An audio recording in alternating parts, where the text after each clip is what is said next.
Assalamualaikum warahmatullahi wabarakatuh. Sahabat Inspirasi Hijrah, nama saya Hamzah.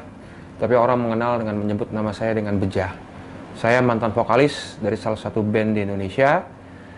Di perjalanan hidup saya sempat hijrah sampai 3 kali. Ya Robku ya indina siratal mustaqim, ya Tuhanku tunjukilah aku jalan yang lurus. Ini Islam yang mana? Allah berikan petunjuk. Ini loh, kalau ngaku Ahlus Sunnah wal Jamaah ya jelas Ahlus Sunnah yang menghidupkan sunnah. Ya jelas itu udah. Sampailah saya kepentok suatu masalah yang bikin saya pusing, ya minta ampun tuh. Stres udah nyaris gila dan saya pengen bunuh diri, gimana nggak? Gimana caranya? Siapa yang bisa nolong saya selain Allah? Semua amalan yang ketika itu saya tahu saya amalin. Karena yang saya tahu, kalau kita hanya mengerjakan yang wajib, itu doa ngantrinya nomor berapa? Dan saya mulai mencari siapa nih yang bisa ngajarin saya sunnah. Lalu saya mulai nyari kajian sunnah. Yang muncul kajian sunnah Ustadz Khalid Basalamah. Saya, apa nih, siapa nih Ustadz Khalid Basalamah? Saya mulai klik. Ibadah harus dipaksakan, kata guru kita Khalid Basalamah. Walladzina jahadu fina lanahdiyanahum subulana. Barang siapa yang memaksakan diri, jahadu fina, memaksakan diri mematuhi perintah-perintah kami, maka akan kami pandu dia dan akan kami mudahkan untuk mereka untuk menjalankannya. Jadi yang namanya hidayah itu dijemput. Begitu dari anak yang dulu sangat membenci sunnah, sampai sekarang anaknya sangat mencintai, insyaallah. Insyaallah istiqomah anda. Doain. Assalamualaikum warahmatullahi wabarakatuh. Waalaikumsalam warahmatullahi wabarakatuh. Alhamdulillah. Selalu saja lisan kita memuji Allah Subhanahu wa taala atas segala nikmat yang dilimpahkan kepada kita. Terutama adanya kesempatan kita bisa duduk dalam majelis ilmu, bisa sholat berjamaah, bisa berzikir, bisa berdoa, membaca Al-Quran, saling memberikan nasihat, membantu orang-orang susah, silaturahim keluarga, apa saja dari kebaikan-kebaikan ini. Selama Allah Subhanahu wa taala berikan kesempatan untuk itu, maka ini sebuah nikmat yang harusnya kita syukuri dan jaga, serta juga ini menandakan Allah Subhanahu wa taala mencintai kita karena memberikan peluang kita untuk selalu taat kepadanya. Dan yang selanjutnya kita panjatkan salam hormat kita kepada utusan Allah Nabi besar Muhammad sallallahu alaihi wa ala alihi wa sahbihi wasallam, sebagaimana Allah telah mengucapkan salam hormat kepada beliau.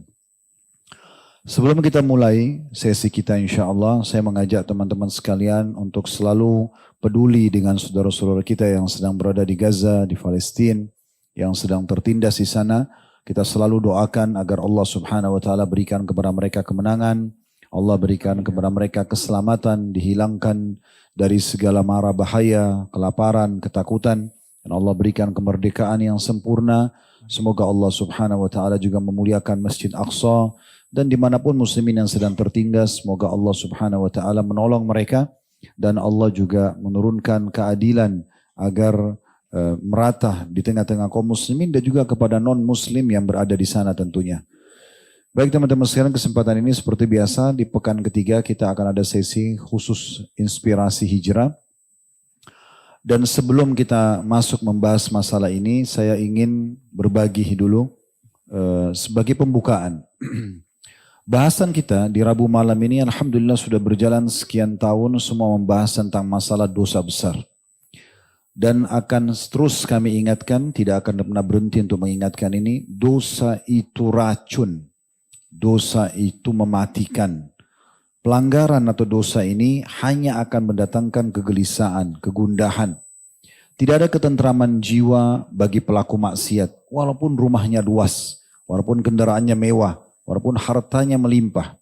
Justru ketentraman jiwa dan kebahagiaan akan dirasakan bagi orang yang hatinya dipenuhi dengan keimanan, dengan amal soleh. Walaupun kita lihat fasilitasnya biasa saja, mungkin rumahnya biasa, mungkin pendapatannya juga serba cukup saja, atau berkecukupan, atau misalnya kurang. Mungkin juga dia belum mendapatkan pekerjaan yang mengikat dia sehingga dia bisa memiliki income bulanan rutin misalnya, atau banyak hal. Tetapi kita akan temukan orang seperti ini tentram jiwanya. Walaupun makan mungkin sehari cuma sekali, tapi dia bisa sholat berjamaah di masjid, dia bisa puasa Senin Kamis, dia bisa hadir majelis ilmu. Kita temukan hidupnya bahagia. Tidak ada beban dalam pikiran, hatinya tidak pernah gelisah. Itulah ciri dan perbedaan dasar antara orang-orang yang taat dengan orang-orang yang bermaksiat. Apalagi kalau seseorang di antara kita bisa menggabungkan, di mana Allah Azza wa Jalla membukakan bagi dia dunia ini, pintu rezeki, dia bisa memiliki pendapatan yang bagus, martabat dan harga dirinya yang cukup tinggi karena dia menjaganya, memuliakannya, dia mengejar prestasi terbaik di dunia ini. kemudian digabung dengan keimanan dan amal soleh, itu luar biasa. Oleh karena itu teman-teman sekalian, di saat Allah berikan peluang kita bisa beramal soleh, maka bersyukurlah. Dan kalau ada peluang untuk melakukan perbuatan dosa, hindari, jangan dilakukan. Karena ini hanya akan mendatangkan murka Allah subhanahu wa ta'ala. Pernah dalam sebuah athar, sebuah riwayat dinukil oleh Ibnu Qayyim rahimahullah dari buku Ad-Da' wad-Dawa di halaman 46. Sebuah athar dari Ummul Mukminin Aisyah radhiyallahu anha. Beliau pernah ditanya, apa yang Anda ketahui wahai Ummul Mukminin tentang gempa? Bencana gempa. Kita biasa rasakan juga di negara kita dan di dunia ini tidak asing dengan gempa. Maka yang luar biasa dari jawaban Ummul Mukminin Aisyah radhiyallahu anha, dan ini sudah saya singgung riwayat ini di khutbah Jumat waktu itu di Masjid Raya Kota Padang. Ada judul ceramah kami, judulnya Pesan dari Langit. Dan cukup banyak sekali kami sampaikan dalil-dalil berhubungan dengan masalah ancaman-ancaman Allah dari langit sana bagi para pembangkang dan pelanggar. Tapi ada satu riwayat yang unik dari Aisyah, beliau mengatakan tentang gempa. Dan sekali lagi bisa kembali ke buku Ibnu Qayyim Ad-Da' wad-Dawa di halaman 46. Dan ini sudah diterjemahkan dalam bahasa Indonesia. Beliau mengatakan kalau manusia sudah melakukan perzinahan, menghalalkannya, meminum minuman keras, dan juga sibuk dengan nyanyian, dengan alat-alat musik, beliau mengatakan, maka Allah yang di langit sana merasa cemburu dan berkata kepada bumi, goncangkanlah dirimu. Maka terjadilah bencana tersebut, gempa. Apabila manusia-manusia itu menyadarinya, meninggalkan 3 hal yang disebutkan itu oleh Aisyah radhiyallahu anha adalah zinanya, kemudian tadi minum khamar dan musik dan nyanyiannya ini, maka bumi itu akan tenang. Tapi kalau mereka mengulanginya kembali, kata Aisyah radhiyallahu anha, maka Allah menyuruh bumi itu untuk menyuruh agar bumi itu goncang kedua kalinya, sehingga binasalah lokasi yang ada di sekitar bumi itu dan binasa juga manusia yang ada di sekitarnya. Ini statement bukan statement baru, 1400 tahun yang lalu disampaikan tentang bahayanya ancaman-ancaman yang datang. Dan kita tahu kalau gempa datang itu, dia tidak akan lagi memilah mana orang baik, orang buruk. Ya, kata Nabi SAW, kalau telah terjadi bencana maka semua bisa kena. Orang beriman dan orang kafir ada di situ akan kena. Pelaku maksiat dan tidak juga akan kena. Dan ya, kenanya ini kata Nabi SAW nanti akan dibangkitkan sesuai dengan niatnya masing-masing. Dan dalam sebuah hadis yang sahih kata Nabi SAW, perumpamaan kalian dengan orang-orang yang melakukan kemungkaran atau kemaksiatan ibarat orang yang berada di atas sebuah kapal yang besar. Dan kalian ada di bagian atas, mereka ada di bagian bawah. Lalu mereka setiap kali mau mengambil air, mereka harus naik ke atas. Mereka harus naik ke atas melewati kalian lah. Gitu. Maksudnya melewati orang-orang beriman kalau mereka mau buat dosa ini. Dan mereka berkata satu sama yang lain, daripada kita selalu lalang ke atas, ketemu sama orang-orang ini, kita jebolin aja kapalnya. Buat lubang, kita ambil air, tidak perlu naik ke atas. Kata Nabi SAW, kalau kalian biarkan mereka menjebol kapal itu, maka tenggelamlah kalian semua. Maksudnya kalau kalian biarkan mereka dengan kemaksiatannya, maka bukan cuma mereka yang kena, kalian pun kena. Terutama bagi orang-orang beriman yang tidak mau tahu. Ya terserah, dia mau zina, terserah dia mau bohong, terserah dia mau jadi pelaku maksiat, terserah dia, yang penting saya tidak. Ini gak bisa dalam Islam. Dalam sebuah riwayat Bukhari, pernah Nabi SAW mengatakan, pernah Allah Azza wa Jal mengutus Jibril alaihissalam untuk membinasakan satu negeri. Lalu Jibril menemukan di negeri itu ada satu hamba Allah yang sangat soleh. Kata Nabi SAW, Jibril kembali kepada Allah lalu mengatakan, ya Allah, di negeri yang engkau perintahkan untuk dihancurkan ada satu hambamu yang soleh di sana. Apa kata Nabi SAW? Allah berfirman kepada Jibril, mulai siksaan dari orang itu. Orang yang soleh itu duluan kamu siksa. Karena dia tidak pernah menyuruh pada kebaikan, melarang dari kemungkaran. Mau selamat sendirian. Terserah orang buat dosa, saya nggak mau ingatkan. Nggak bisa. Justru dia yang kena hukuman di situ. Kenapa dia biarin? Kecuali dia sudah ingatkan, ya, di 3 tahapan yang Nabi SAW ingatkan, man ra'a minkum munkaran falyughayyiru biyadi. Siapa yang lihat kemungkaran dia bisa ubah dengan tangannya. Fa in lam yastati' fa bilisani. Kalau dia tidak mampu maka dengan lisannya. Fa in lam yastati' fa biqalbi. Kalau dia tidak bisa baru dengan hatinya. Wadzalika adhaful iman. Dan itu selemah-lemah iman. Gak ada orang tidak bisa pungkiri dengan hatinya. Kalau kita sudah mengatakan dalam hati, ya Allah, semoga engkau berikan hidayah. Di saat itu kita selamat. Tapi kalau kita tidak peduli, tidak pernah ada penyampaian, dan kadang-kadang bahkan penyampaian dalam pengajian teman-teman mungkin membuat sebagian orang tidak suka. Kayak kita membahas apa, misalnya sebuah hukum dalam pengajian seperti itu, orang banyak mungkin tidak suka. Tidak sukanya kenapa? Karena bagi dia suka perbuatan itu. Dia tidak ingin diingatkan. Tidak mungkin. Dari dalil-dalil yang kami sampaikan tadi, kalau kami tinggal diam, berarti otomatis kalau dia dihukum kita juga kena hukuman. Karena itu kebodohan namanya. Kecuali kalau dia dihukum sendiri nggak ada masalah. Ya, seperti sering orang kumandankan, oh ini LGBT nggak apa-apa kok, biarin aja. Toh kalau dulu kaum Lut disiksa, kita di sini nggak disiksa. Banyak negara nggak disiksa. Kok tunggu lucu disiksa dulu, baru mengatakan, oh iya azab Allah datang ya. Kan tidak mungkin. Dan tidak mungkin tinggal diam. Kalau diingatkan ya harus diingatkan supaya kitanya selamat. Dia tetap mau buat terserah. Yang penting kita sudah mengingatkan dan tidak boleh kita tinggal diam teman-teman sekalian. Nah ini perlu digarisbawahi. Jadi kemaksiatan kitanya sendiri jangan coba. Tidak perlu untuk dipelajari dan dicoba. Babi haram mau tahu dulu rasanya. Zina haram mau tahu dulu rasanya. Nggak perlu gitu kan. Udah selesai itu haram tinggalkan. Cukup kita tahu. Dan nikmati yang halal selesai. Sejak akan diperintahkan tinggalin dilarang. Sampai ajal datang meninggal kita akan dapat kebahagiaan dunia. Dapat kebahagiaan akhirat. Beruntunglah orang yang faham ini. Kemudian dia jadikan sebagai pegangan hidupnya. Insya Allah malam ini kita akan berada di salah satu tema inspirasi hijrah dengan saudara kita Hamzah. Insya Allah beliau akan kenalkan dirinya dulu. Fadal kalau antum mau kenalin diri dulu. Assalamualaikum warahmatullahi wabarakatuh. Waalaikumsalam warahmatullahi wabarakatuh. Sebenarnya Anda ngerasa bahwa Anda kurang layak untuk disebut sebagai inspirasi hijrah karena dosa-dosa Anda di masa lalu itu yang bikin Anda sebenarnya nggak mau. Kalau bukan karena guru kami, Ustaz Khalid Basalamah yang minta Anda rasa Anda cukup untuk kembali tampil gitu, Ustaz. Tapi Anda nggak mungkin menolak guru Anda. Jazakallah khair. Jadi nama Anda Muhammad Hamzah, tapi dari kecil orang sudah manggil Anda dengan sebutan Bejah. Ada beberapa album Anda masuk dari vokalis ya, seniman salah satu band di Indonesia.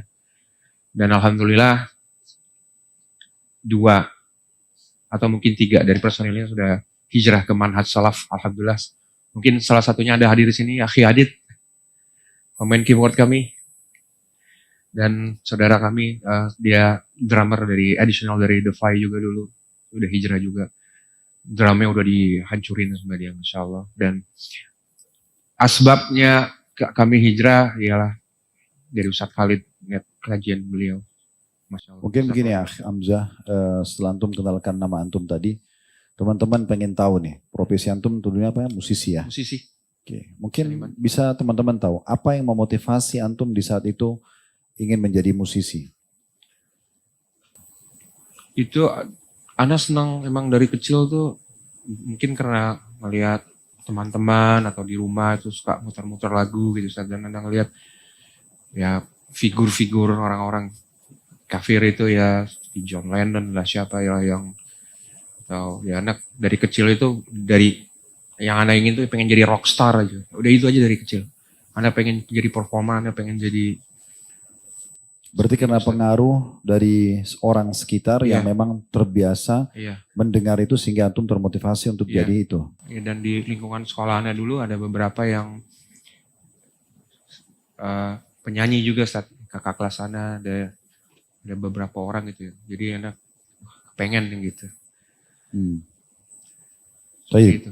Jadi itu yang memotivasi ya. Berarti ada lingkungan di sekitar lingkungan yang mungkin membentuk keinginan dan angan-angan itu, harapan itu sehingga terjadi. Iya. Baik, mungkin lebih lanjut lagi antum bisa cerita kepada ikhwan dan akhwat kita pada saat antum menjadi seperti itu ya, profesi itu. Ada profesi yang lain ditekuni? Ada, Ana bisa dibilang dulu ya main-main proyek gitu, Ustaz. Di government gitu, Ustaz. Jadi Ana giring proyek lah. Enggak banyak sekali syubhat-syubhatnya, Ustaz. Ana kunci-kunci tender, belum entertain-nya. Lalu kemudian Ana ketimpa masalah, Ustaz. Benar-benar bikin Ana pusing, tapi itu menjadi pintu awal Ana hijrah. Karena uang yang segitu banyak itu nggak ada mungkin ada yang bisa ngasih Berarti selain musisi juga bisnis, proyek-proyek juga. gitu. Iya, iya Ustaz. Tapi dalam pandangan antum setelah sekarang mulai belajar agama, proyek-proyek itu halal atau syubhat? Haram Ustaz, syubhat. Haram dan syubhat. Iya, karena kita gimana biar orang lain nggak bisa ikut proyek ini, kita kunci KAK-nya, kita syarat-syaratnya itu hanya kita, perusahaan kita sendiri yang bisa masuk, kita yang menang gitu Ustaz. Belum lagi harus ngamanin panitia-panitia, kayak gitu Mas. Jadi di saat Anda kena itu, lalu Anda berpikir, Anda naik taksi online, kemudian sopir taksinya itu mutar kajian gitu saat dari Hasan Al-Basri rahimahullah. Oh ini masuk ke sebab hijrahnya dulu ya? Iya. Oke, ini mungkin kita masuk habis ini. Iya. Jadi saudara kita Hamzah tadinya beliau musisi, kemudian ada motivasinya tadi kena lingkungan sekitar, juga kerja proyek-proyek. Tapi menurut pertimbangan antum proyeknya itu berarti syubhat ya? Syubhat. Nah biasanya kalau hal-hal seperti ini kita juga bisa buktikan kalau hal itu baik atau tidak. Lingkungan kita yang terbentuk karena aktivitas itu. Contoh misalnya kita aktif di pengajian seperti ini. Itu kan nanti akan terbentuk komunitas ya. Komunitas kita ya. Kita akhirnya berteman sama teman-teman yang bisa di pengajian. Kita juga akhirnya bicara dengan mereka. Oh ternyata mereka itu tadinya masa lalunya begini terus hijrah. Terus mereka juga sekarang mulai pindah transisi ke usaha-usaha mungkin ada pendapatan yang halal. Itu satu paket biasanya. Dan biasanya pasti ke masjid. Nah kalau sesuatu yang berbau dosa biasa satu paket juga itu. Betul. Kayak misalnya orang kalau proyeknya itu bersumber dengan sesuatu yang haram, itu satu paket. Pasti nggak jauh dari diskotik, tidak jauh dari perzinahan, tidak jauh dari minuman keras. Apa begitu? Betul sekali Ustaz. Begitu. Nah biasanya itu salah satu indikasi kita bisa menilai, oh ini benar atau tidak. Karena antum kalau hadir di pengajian nggak mungkin pulang dari sini lalu diajak ke karaoke kan. Atau nggak mungkin diajak ke diskotik kan. Pasti teman-teman sini paling ajak makan, itu pun dibayarin. Paling janjian besok ketemu di pengajian mana lagi kan? Iya. Nah biasanya seperti itu indikasinya. Tapi mungkin teman-teman lebih jauh mau tahu gimana prosesi sehingga antum meninggalkan itu. Apa yang menyebabkan kok tadi dari sebuah hobi yang mungkin antum juga punya nama pada saat itu sudah terkenal nasional. Terus kemudian antum tiba-tiba mau hijrah. Fadal, tadi antum cerita sempat naik taksi tadi ya? Iya, tapi sebelumnya ada yang terlewat saat Anda. Sempat ngerasain bosan hidup di saat Anda di atas itu. Suara antum kerasin mungkin teman-teman. Di saat Anda berada di puncak itu semuanya ada, semuanya bisa, duit ada. Itu kepingin hidup kok kayaknya gampang banget ya karena mungkin karena faktor semua yang tadi Ustaz sudah jelaskan itu. Saya pengen jadi legend Ustaz. Saya pengen mati. Itu yang kepikir dari saya. Maksudnya mau bunuh diri? Iya. Dan itu keinginan itu sangat kuat sekali. Karena hidup kok nggak ada cobaan, nggak ada maksudnya ujian. pada saat sampai di puncak keemasan itu, uang semuanya ada, nama dan dikenal gitu. Iya. Terus puncaknya ingin menjadi seorang legend dengan bunuh diri. Dengan bunuh diri. Kenapa bunuh diri? Karena bego Ustaz. Maksudnya ya karena bodoh, karena kemakan budaya barat yang... Enggak, apa motivasinya? Kok kenapa sudah terkenal, punya uang banyak, larinya bunuh diri? Karena pengen lebih terkenal lagi, lebih harum lagi gitu Ustaz. Kan habis. Kalau bunuh diri mati selesai kan, enggak terkenal lagi. Ya nggak apa-apa, karena hidup pun nggak ada cobaan, nggak ada ujian. Kenapa nggak nikah atau buka usaha? Kenapa harus diri? Mungkin ada mungkin maksud saya ada sesuatu nggak mungkin yang antum pernah tonton? Oh, tokoh ini, oh dia tutup dengan mati begitu? Betul, ada. Ada tokoh yang namanya Jim Morrison lah, ada yang namanya. Oke, nggak usah disebut namanya. Pokoknya banyak Ustaz. Dan saya pengen kayak gitu. Oh pengen gitu. Jadi mati itu dianggap sebuah prestasi. Betul. Tapi bunuh diri. Bunuh diri. Tapi nggak kejadian. Karena saya ditolong oleh teman saya. Tapi sempat proses. Tapi setelah itu Ustaz, ujian dalam hidup saya. Bentar. Jadi sempat proses untuk bunuh diri. Oh subhanallah.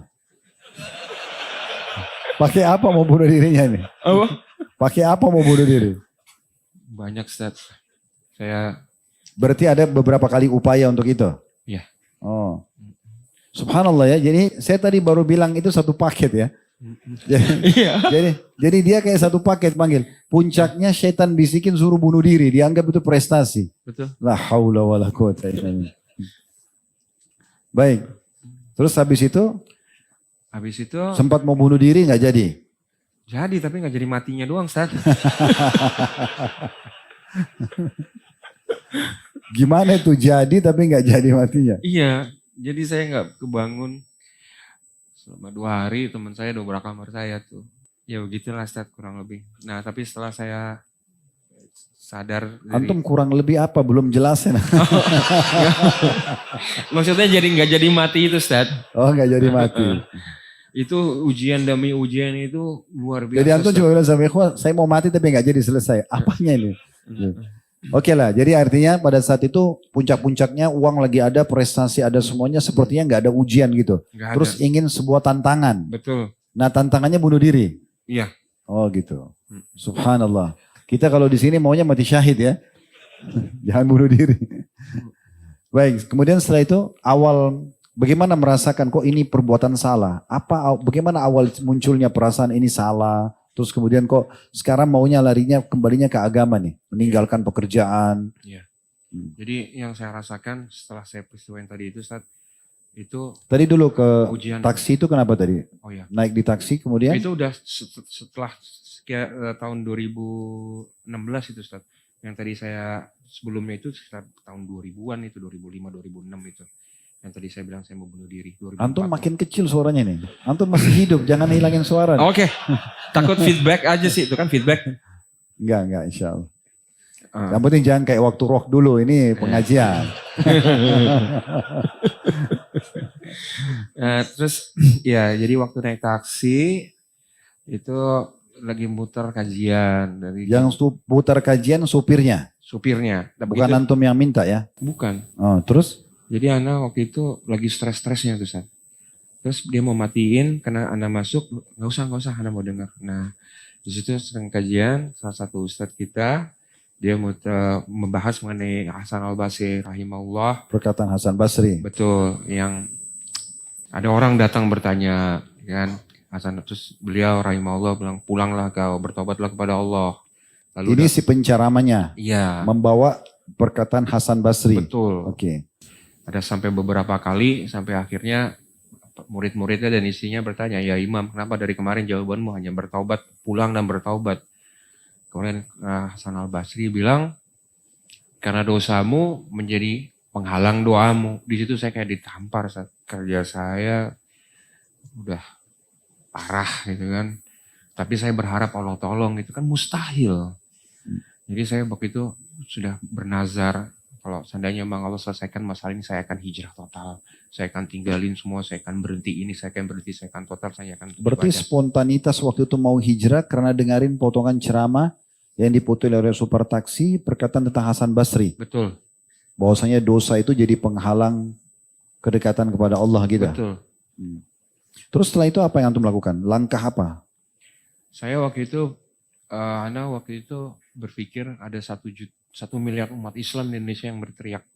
Di seluruh dunia yang berteriak, ya Allah tolonglah aku. Siapa saya di antara yang 1 miliar itu Ustaz? Jika saya hanya mengerjakan yang wajib, itu pasti doa saya tuh ngantriin entah kapan gitu. Akan Tapi waktu itu memang antum sudah kerjakan yang wajib-wajib atau juga Udah. ditinggalkan? Udah, yang wajib udah saya kerjakan. Cuman saya pengen benar-benar cepat ditolong Ustaz. Bukan, waktu maksudnya masih sebelum mulai mau hijrah ini, Hmm. memang sudah rutin sholat 5 waktu Sudah. udah dijaga, tetap Sudah. terjaga. Sudah, Cuman ketika merasa masuk ke taksi itu, saya sudah merutinkan. Saya hijrah 3 kali Ustaz, sebenarnya Ustaz. oh hijrah 3 kali. Pertama di atas mazhab Nusantara yang nggak ada kejelasan, saya udah ngamalin ini karena nggak ada ilmu, kok doa saya nggak dijabah kalau ini, karena emang ibadahnya di luar syariat, gimana mau ngefek, iya kan? Terus hijrah kedua, saya bertarekat Ustaz. Baca ini 3.000 kali, 4.000 kali, kalau salah ulang dari awal. Yang ada saya pegang lampu, nyala, ya Allah. Emang Antum pegang lampu nyala, Iya. tanpa colokan. tanpa colokan, keren kan? Oh.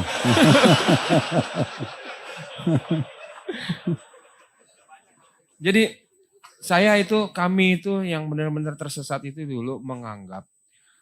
Loh sebentar, kenapa antum anggap itu sesat? Kan bagus bisa nyalain lampu tanpa listrik. Karena Itu hemat, gak usah bayar PLN tiap bulan. Karena saya di saat itu langsung sadar bahwa Nabi kita SAW nggak sakti, Ustaz. Dan saya nggak pernah minta jadi sakti. Saya pengen dekat dengan Allah, itu yang saya pengen. Saya ingin dekat dengan Allah. Saya nggak mau lagi sesat kayak dulu. Saya nggak mau sesat lagi, ya Allah. Oh, jadi awal transisi dari pekerjaan antum yang dulu antum anggap haram segala macam, terus antum mulai dengerin ceramah di mobil, terus antum tersentuh, itu antum mulai hijrah melalui 3 tahapan hijrahan gitu. Sebelumnya pernah, Ustaz, yang saya kenal sunnah itu yang 2016 kemarin itu yang di taksi. Tapi sebelumnya sudah tadi, mulai prosesi hijrah. Saya tahu bahwa saya selama ini setiap saya ngaco dikit, setiap saya bikin sesuatu dosa, nggak lama Allah tegurnya, Ustaz. Entah saya masuk penjara lah, entah saya inilah, itu nggak. Oh, jadi sudah pernah coba penjara? Tapi antum merasa Allah yang hukum itu ya? Ada perasaan itu? Iya. Alhamdulillah itu bagus tuh, bagian dari keimanan. Karena orang kalau merasa ikhwas sekalian itu, para salafus saleh menganggap apapun yang sifatnya sesuatu yang dia tidak suka. Jangankan misalnya dia tiba-tiba ada masalah terus di penjara, atau ada orang yang membawa lari uang sehingga rugi atau apa. Mereka mencium bau busuk saja. Lewat di sebuah tempat itu mereka langsung istighfar. Anggap ini ada teguran dari Allah. Kakinya kesentuh batu langsung istighfar kepada Allah. Jadi memang hal-hal kecil begini dijadikan sebagai bahan introspeksi diri. Ya, Fadlan, silakan. Iya, saat saya semenjak yang saya usaha bunuh diri itu, saya usaha. Enggak, saya satu-satu biar ikhwah, biar iya. berseri ini, berseri. Iya. Antum jangan tumpatin dia dong. Jadi mulai meninggalkan itu karena antum mencoba bunuh diri, nggak berhasil mati tadi itu ya. Terus kemudian antum mulai mau pindah ke agama. Belum, Ustaz. Saya gagal terus, Ustaz. Saya bikin apa gagal, saya bikin ini gagal, bikin perusahaan ini gagal. Oh, berarti setelah prosesi mau bunuh diri, terus kemudian bangkit lagi, mulai tapi gagal terus. Ujian datang terus. Nggak ada satupun. Masa sampai seorang bejah nggak bisa dapetin label? Coba. Semua anti sama saya. Masalah apa Saya ini nggak pernah jahat sama orang, saya nggak pernah nipu, saya nggak pernah ini. Tapi kenapa Allah? Saya nggak terimanya di situ. Saya tahu ini karena Allah, tapi saya jadinya bukannya ateis. Kalau ateis kan nggak percaya. Saya jadi benci waktu itu ya. Apa yang ada, apa yang dia perintahin saya langgar. Makin saya tunjukin bahwa saya protes gitu. Seakan-akan saya protes. Protes Tuhan, Allah. Iya. Masya Allah. Padahal antum kalau protes kami panitia sini, ini mic-nya suruh ganti, kita sudah marah tuh. Apalagi antum mau protes. Ya tapi saya tahu gitu Ustaz. Bahwa ini semua dari Allah. Ini luar biasa ini bisikan syaitan itu. Sampai bisa membuat antum bukan lagi punya masalah dengan dosa-dosa yang zina, narkotika atau minuman keras. Tapi sampai pada tingkat sengaja menantang Allah gitu ya. Betul. Itu luar biasa, subhanallah. Alhamdulillah antum masih hidup sekarang ini. Iya Ustaz. Masya Allah Ustaz. Terus habis itu akhirnya Allah tunjukkan balasannya dengan cara gagal semua. Gagal semua. Apa yang mau dibuat justru tidak dapat. Gak dapat. Padahal pala udah jadi kaki jadi pala. Tiap hari kerja gagal. Pokoknya kalau udah Allah bilang gagal mau ngomong apa udah. Ya kan? Percuma gitu. Oke, setelah gagal ini semuanya. Gagal, di terakhir itu yang ditipu. Kemudian saya dengan supir taksi tadi, terus saya mulai mencoba untuk menjalankan sunnah. Saya coba browsing, pasti karena jawabannya. Jelas, saya susun dulu nih. Okay. Saya juga masih bingung tentang. Jadi antum ini dari musisi sama seorang pemegang proyek, ya, kontraktor. Sekarang antum berjalan nih. Puncaknya adalah antum pada saat lagi banyak duit, prestasi bagus, kemudian ingin jadi legend, bunuh diri. Iya. Di saat itu kan, puncak-puncaknya itu. Oke. Sampai sini paham ya? Oke. Jadi biar bersambung nanti, karena kita mau tangkap sebuah benang merah, antum kenapa hijrah? Oh, iya. Harus jelas dulu situ. Kemudian bagaimana setelah itu antum istiqomah dalam hijrah ini gitu. Baik, sampai situ akhirnya antum mau bunuh diri, beberapa kali mencoba tapi gagal. Sekali doang sih Ustaz. Sekali. Tapi itu udah saya persiapin tuh, jadi udah pengantar kematian ya, musik pengantar kematian gitu-gitu deh. Oh, Norak deh. pakai musik juga pada saat mau ngantar kematian. Biar lebih apa ya, dramatis. Malaikat pun juga itu lebih tegas nanti. Oke, Taib. Akhirnya gagal kan? Setelah gagal prosesi itu, mulai antum coba ya bangkit lagi untuk coba usaha-usaha, tapi akhirnya ditegur oleh Allah. Iya. Gitu kan? Gagal-gagal terus gitu. Entah gagal, entah ditipu orang, udah gitu aja dah. Pada saat itu antum tanda kutip sini ya, marah kepada Allah gitu ya. Iya. Kenapa kok saya tidak pernah sakitin orang, justru saya tidak berhasil, Iya. gitu ya. Terus kemudian antum pada saat itu justru melanggar apa yang Allah, yang dilarang malah sengaja dibuat. Betul. Nah, balasan Allah spontan datang dengan cara menggagalkan semua usaha yang dimulai. Iya. Oke. Sekarang pada saat antum merasa ini gagal, itu gagal, ini merasa sebagai teguran dari Allah nggak? Iya. Oke. Di saat itu apa yang antum lakukan? Antum sudah akhirnya menyadari dan kembali kepada Allah? Awalnya masih marah saya, Ustaz. Saya masih nggak terima dengan keadaan gitu. Tapi akhirnya begitu peristiwa yang terakhir itu bikin Tapi saya baru ketemu orang ini marah sama Allah ini, baru antum ini. Masya Allah. Ya. Saya bukan yang nggak percaya, saya nggak terima. Padahal saya tahu ini saya terjadi ini karena awal dulu saya yang nantangin Allah gitu, yang ngerasa hidup enak gitu, Ustaz. Iya. Oke, terus sekarang setelah antum gagal terus nih, pikiran untuk ke agama itu apa pemicunya? Kan gagal nih terus nih, nggak berhasil. Antum sadari nih, oh ternyata saya langgar nih, begitu? Akhirnya saya ngangkat bendera putih, Ustaz. Ya Allah, udah nyerah ya Allah, udah ampun, udah terima tobatku ya Allah. Karena ujian-ujian yang bertubi-tubi itu. Betul. Oh berarti ini poinnya ya. Jadi setelah beliau berusaha untuk justru mencari prestasi-prestasi dunia, gitu kan? Dan karena dia merasa gagal, hanya menantang Allah untuk justru yang dilarang dilanggar. Di situ Allah makin gencar untuk datangkan ujian-ujian. Betul. Sampai akhirnya merasa kalah, gitu ya? Nyerah udah, Ustaz. Baik, setelah antum nyerah, apa yang antum lakukan? Anda mencoba melakukan amalan-amalan yang Anda tahu dari kecil. Hanya sholat 5 waktu, mungkin qabliyah badiahnya juga nggak tahu. Yang 12 rawatib itu kan belum tahu sama sekali. Sebenarnya yang Anda tahu pasti sunnah yang akan mendekatkan Anda kepada Allah. Karena kalau Anda hanya mengamalkan yang wajib saja, itu 1 miliar penduduk di seluruh dunia ini juga ngamalin wajib. Jadi doa Anda itu mengantri nomor berapa? Nggak mungkin Anda, sedangkan Anda butuh sekali, Anda ingin cepat ditolong, Anda ingin cepat dekat gitu, Ustaz. Nah akhirnya di saat itu Anda browsing, Ustaz, kajian sunnah. Sebentar dulu, jadi antum sekarang pada saat mau hijrah itu, udah mulai hijrah, antum merasa tiba-tiba muncul pikiran untuk dekatkan diri kepada Allah SWT dari sekian 1 miliar umat Islam di dunia ini, kalau cuma kerjakan yang wajib, berarti nanti nomor antrian keberapa begitu ya, untuk diterima doanya, sehingga antum berpikir untuk harus dituatkan dengan ibadah-ibadah sunnah. Betul. Muncul begitu saja? Betul, muncul segitu saja. Terus? Saya browsing YouTube, kajian sunnah yang muncul, Ustadz Khalid Basalamah.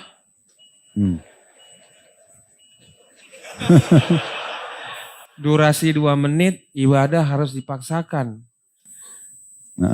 Ustadz bawakan Quran surat Al-Ankabut, walazina jahadu fina lanahdiyannahum subulana wa inna muslimin. Itu makin saya, emang benar ibadah harus dipaksakan, ibadah itu, hidayah itu harus dijemput. Kalau Ustadz bilang sampai kapanpun kalau nggak mulai baca Quran tiap malam sampai mati nggak akan baca. Benar. Saya makin gencar tuh, saya makin tiap malam baca Quran, saya ngelakuin puasa Senin Kamis saya nggak pernah tinggal. Terus saya datang ke kajian. Namun yang masalahnya semua kajian, apalagi yang Ustadz yang ada embel-embel LC-nya waktu itu, LC gitu saya datangin. Akhirnya akidah saya, lah yang ini bilang Allah ada di mana-mana, yang ini bilang Allah di atas arsy, yang ini bilang musik haram, yang ini bilang enggak, ini mana yang saya sampai nangis tadi. Ya Rabbku, ihdinas siratal mustaqim, tunjukkan Islam yang mana nih ya Allah. Yang mana Islam? Semuanya mengaku Islam, semuanya mengaku Ahlussunnah wal Jamaah. Terus? Ya. Terus saya baca di Al-Quran, di Al-Quran. Enggak, setelah antum sholat minta ihdinas siratal, ada hasil enggak? Ustaz. 2 bulan doang, Ustaz. Ada nangis-nangis sama Allah, Allah beresin tuh. Kan Ustaz waktu itu di kajian, mungkin Allah nggak berikan seperti yang aku mau, tapi pasti Allah beresin masalah kamu. Bener Ustaz, Masya Allah. Tapi kan antum sebelum kenal kajian sunnah ini kan antum memang tadi bisa nyala listrik segala Iya. macam. Nah, iya. Waktu itu sholat gak? Gimana sholat, amalannya semen zikir. Masa zikir ribuan kali, ya nggak apa-apa nggak sholat, yang penting hati bersih, gitu. Itu benar nggak sih Ustaz? Yang penting ngasih nggak apa-apa nggak sholat, yang penting zikir. Oh begitu panduan pemimpinnya gitu? Iya, jadi kita boleh minum khamer, boleh ke diskotik. Dibilang mana, Hamzah, bagaimana mungkin kamu mau dakwahi mereka? Kalau kamu ini mau bersihin got, kan kamu pasti kecipratan got nggak? Iya, ya begitulah. Makanya kalau kamu ke tempat kayak gitu, kalau masih minum nggak apa-apa. Oh gitu. Coba.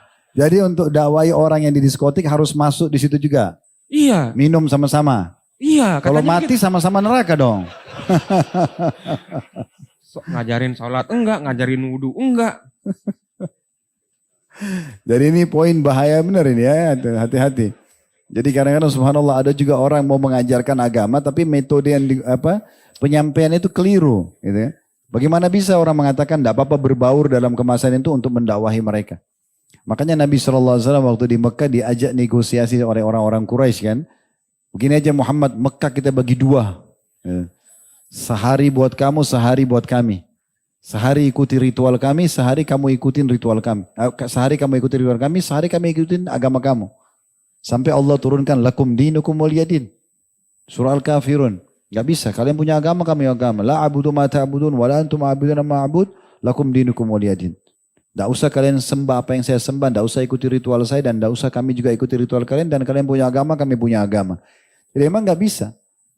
Metode ini nggak boleh, gitu kan? Untuk mendakwahi orang yang salah kita masuk dulu ke tempat mereka, nggak perlu. Kita datang mungkin di rumahnya barangkali ya, kalau kita bertetangga atau kita memberikan hadiah buku dikirim mungkin, tapi kalau kita masuk berbaur di tempat dosa itu bahaya sekali. Baik, kemudian setelah itu antum transisi pindah dari situ karena tadi itu kan hebat banget tuh kalau bisa nyalain listrik dengan tangan. Kenapa ditinggalkan? Apa yang memicu antum meninggalkan itu? Kan teman-teman harus tahu kan? Iya. Sekarang sini kalau antum tiba-tiba bisa keluarin bohlam atau cabut sini nggak usah listrik. Kan tidak bayar PLN itu, bagus banget ya. Hemat ya. Jadi kalau menurut si guru ini bahwa salif-salif ana punya karomah yang berbeda. Woi. Beneran nih, ada yang bisa nembus tembok loh, lihat nembus tembok. Ada yang bisa terbang. Jadi kita yang bodoh akan ilmu agama ini ngelihat mereka itu, wah nih dia bisa sesakti ini, pasti karena dekat dengan Allah, pasti ini wali Allah. Begitu kami mikirnya saat. Makanya kita telan bulut-bulut apa yang dia omongin. Oh, berarti wali Allah itu intinya tidak perlu sholat yang penting hatinya baik. Kurang lebih seperti itu dulu. Boleh mabuk, boleh segala macam. Boleh segala macam, gak sholat gak penting, yang penting hatinya bersih dari hasad. Karena kalau hati ini bersih dari hasad, maka Allah mau bersemayam di dalam. Kalau Allah udah mau bersemayam, apa yang menjadi keinginan kita menjadi kehendak Allah. Kurang lebih seperti itu. Oh subhanallah, ini luar biasa, bahaya banget ya. Untung Allah sudah kasih hidayah antum ini. Nah saya dulu benci banget Ustaz. Karena saya dulu bertarekat dan kakak Ana yang Ana sangat cintai ini, Uniana, itu ngaji sama Ustaz kan dari tahun 2008 kalau nggak salah ya. Nah dia suka menyerang Ana tuh, guru kamu sesat, kamu ngaji yang bener dong. Ini ada guru-guru lulusan Madinah. Lah saya, guru gue bisa ngelihat masa depan, guru lu bisa apa? Bener gak? Afwan Ustaz. Gak apa-apa, lanjut terus. Guru gue bisa terbang, guru gue bisa bikin tangan gue keluar listrik. Emang guru lu bisa apa? Saya nggak terima. Saya ngeliat orang jenggotan cingkrang tuh bencinya minta ampun Ustaz. Udah kayak paling bener, udah punya kapling surga sendiri. Ngerasa paling nyunah. Bener Ustaz, pengen udahin Ustaz. Saking enaknya gitu. Ini kok bisa ya semuanya dibilang bid'ah, semuanya dibilang. Sedangkan emang bisa apa gitu kan? Nggak bisa terbang padahal ya? Nggak bisa terbang. Tapi perasaan Rasulullah nggak pernah terbang juga. Berarti kalau dia bisa terbang itu luar biasa itu. Ngambang gitu Ustaz, floating. Nah. Baik, mungkin sisa berapa pertanyaan, akhi. Sekarang yang mendorong antum akhirnya hijrah karena merasa adanya ujian-ujian yang datang tadi. Kemudian antum akhirnya merasa memang harus kembali kepada Allah, intinya begitu ya. Terus melalui proses tadi sempat mengikuti aliran yang bisa nyalain listrik di tangan dan segala macam. Ya. Sampai akhirnya antum sempat mengenal dakwah sunnah gitu ya. Baik, sekarang mungkin ikhwah perlu tahu dan akhwat kita. Setelah antum mulai mempelajari agama lebih dekat, sunnah-sunnah Nabi SAW, apa yang antum merasakan sekarang? Bagaimana membedakan antara ketenangan jiwa yang antum merasakan sekarang dengan masa-masa sebelumnya dulu? Yang Anda jelas rasain itu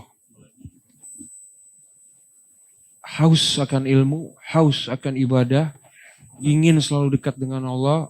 Setelah mengamalkan sesuatu, ingin mengamalkan amalan yang lain, begitu terus. Jadi seakan-akan Allah bukakan pintu agar Anda ini lebih ingin terus dekat sama Allah, ingin terus dekat sama Allah. Dan ini belum pernah Anda temuin, belum pernah Anda sebelumnya Anda rasain. Nikmatnya seperti Ustaz Khalid pernah bilang, nikmatnya iman, nikmatnya merasakan ketakwaan kepada Allah, nikmatnya dekat dengan Allah ini luar biasa. Ini nggak bisa kita terbayarkan dengan apapun juga. Dan ini emang yang anak cari-cari, anak tunggu, anak inginkan dari dulu ini Ustaz. Bukan sakti dan segala macam, enggak. Anda ingin kalau nanti ada masalah, Allah kasih solusi cepat, atau Anda berdoa apa, tapi Masya Allah Ustaz, setelah Anda hijrah di manhaj yang hak ini, jalan Allah, manhaj salaf ini, semua doa Anda dijabah oleh Allah Ustaz, Masya Allah Ustaz. Masya Allah. Untuk istiqomah, antum supaya bisa istiqomah konsisten sekarang, untuk ketenangan yang antum rasakan, apa yang antum lakukan? Duduk di kajian, yang jelas. Duduk di kajian. Kemudian selalu berkumpul dengan teman-teman yang soleh. Pokoknya semua pesan Ustadz itu anda insya Allah Anda jalanin. Tiap malam baca Quran. Kemudian semampunya melakukan amal-amalan sunnah. Majelis ilmu ini yang pertama tadi itu rutin online, offline. Datang ke kajian dan duduk di kajian. Datang berarti offline. Bahas kitab. Jadi bukan tematis. Terus kemudian yang teman-teman tadi maksudnya yang ditemukan di pengajian juga. Iya Ustaz, itu Anda minta sama Allah, ya Allah berikanlah kepadaku hamba Allah yang soleh yang bisa mendekatkan aku lebih dekat kepadamu. Itu langsung Allah kasih. Ya Allah, jadikanlah salah satu dari asatid Ustaz Sunnah itu sebagai sahabatku. Allah kasih. Masya Allah. Terus baca Quran malam. Insya Allah. Antum sudah tahu hadis ya yang Nabi SAW mengatakan siapa yang membaca 10 ayat di malam hari sebelum tidur itu lebih baik daripada 1 kintor. Ada di sini video Ustaz. Tenang aja Ustaz, udah Anda posting juga. Ya artinya membaca itu murid karena... teladan nih Ustaz. Tapi selain baca Quran dari apa lagi? Ada yang lain enggak? Antum dari awal sudah bisa baca Quran atau masih proses belajar kemudian sekarang baru bisa? Karena alhamdulillah bisa sih Ustaz. Ya walaupun enggak lancar dulu ya, tapi bisa. Karena kan anak di sekolah Islam gitu, sampai kuliah pun di Universitas Islam. Jadi emang ada ya walaupun ada backgroundnya. Ada backgroundnya lah. Baca Al-Quran dengan terjemahannya ya, atau? Dengan terjemahan. Ada yang lain? 3 tadi antum sudah lakukan itu? Selain itu? Duduk majelis ilmu, berteman sama orang-orang yang komunitas baik menurut antum, terus kemudian baca Quran. Iya. Pokoknya saya insya Allah yang sering saya lakukan bangun tidur, mau tidur ingat Allah, bangun tidur ingat Allah. Pikir hari ini saya mau sedekah di mana nih? Saya mau nanti sholat di mana nih? Saya mau ngapain nih? Pokoknya hati saya insya Allah. Muncul perasaan begitu setiap harinya? Iya, semenjak menjalankan sunnah. Alhamdulillah, itu satu hal yang positif itu. Iya. Berarti Allah, tadi kan saya sempat bilang ikhwas sekalian ya, kalau kita diberikan kesempatan oleh Allah SWT untuk beramal soleh, apalagi terfikir dari amal soleh ke amal soleh ini berarti tanda Allah mencintai kita karena kita sedang dipandu untuk melakukan ketaatan tersebut. Jadi itu kiat antum untuk istiqomah ya. Iya. Dan Baik. saya tahu banget di luar sana tuh yang bejah paling setahun 2 tahun hijrahnya itu udah sering saya dengar gitu. Tapi kan dia nggak tahu saya bentengi diri saya tuh. Pertama saya bentengi saya dengan penampilan syar'i. Kan nggak mungkin kalau udah jenggotan cingkrang pergi diskotik, bener gak? Iya. Udah pasti pergi ke masjid. Dan ini bener-bener orang mau ngomong apapun juga bodoh amat. Yang tadinya dulu hina Ustaz, pengen ngeludahin. Sekarang lo mau ngomong apa mengenai saya ini jenggotan cingkrang, bodoh amat. Ridho Allah yang kita cari, bener gak? Udah gak peduli lagi dengan ucapan manusia gitu. Terus habis itu apalagi Ustaz? Lupa saya Ustaz. Apa ya? Antum ada kiat yang lain nggak? Pengaruh keluarga, efek yang lain kan tadi teman-teman membaca Quran, kemudian majelis ilmu. Ya teman-teman sih ya sesama musisi gitu dulu ya. Yang udah senior-senior gitu lah. Itu sampai bikin grup WhatsApp Ustaz. Selamatkan bejah dari Wahabi. Wih. Dia seakan-akan mereka nggak terima kalau dedengkotnya tobat. Oh antum merasa antum didengkot dulu ya? Iya Ustaz. Parah dulu. Kata anak Benana dulu, saking parahnya nih setan aja nyembah lo jah. Astagfirullahaladzim. Alhamdulillah ala kulli hal. Jadi Allah SWT sudah memberikan untuk ketenangan hati, intinya kan itu. Iya, Ustaz. Ya, kita tidak pernah mengklaim diri paling benar dan itu tidak tepat juga. Tapi kita bagaimana kalau merasakan ketentraman dan kebahagiaan itu telah datang, terutama dari panduan agama, alhamdulillah berarti itu tanda-tanda keimanan insyaallah. Baik teman-teman sekalian, melihat waktu juga, mudah-mudahan apa yang kita bahas hari ini bisa memberikan manfaat buat kita. Dan kalau ada benar pasti dari Allah, kalau ada salah dari saya dan juga Akh Hamzah, mohon dimuliakan pintu maaf yang sebesar-besarnya. Tidak ada tujuan kita menyinggung siapapun, tapi kita sedang bercerita tentang pengalaman pribadi saja. Sebagaimana cukup banyak channel-channel di luar sana yang memang membahas tentang masalah pribadi dan menurut mereka itu adalah sebuah prestasi mungkin ya. Sehingga bisa dijadikan sebagai inspirasi, maka begitu juga di pengajian kita. Setiap orang bisa punya pendapat, masing-masing bertanggung jawab dengan pendapatnya tentunya di hadapan Allah Subhanahu wa taala. Subhanakallahumma bihamdika asyhadu an la ilaha illa anta astaghfiruka wa atubu ilaik. Wassalamualaikum warahmatullahi wabarakatuh.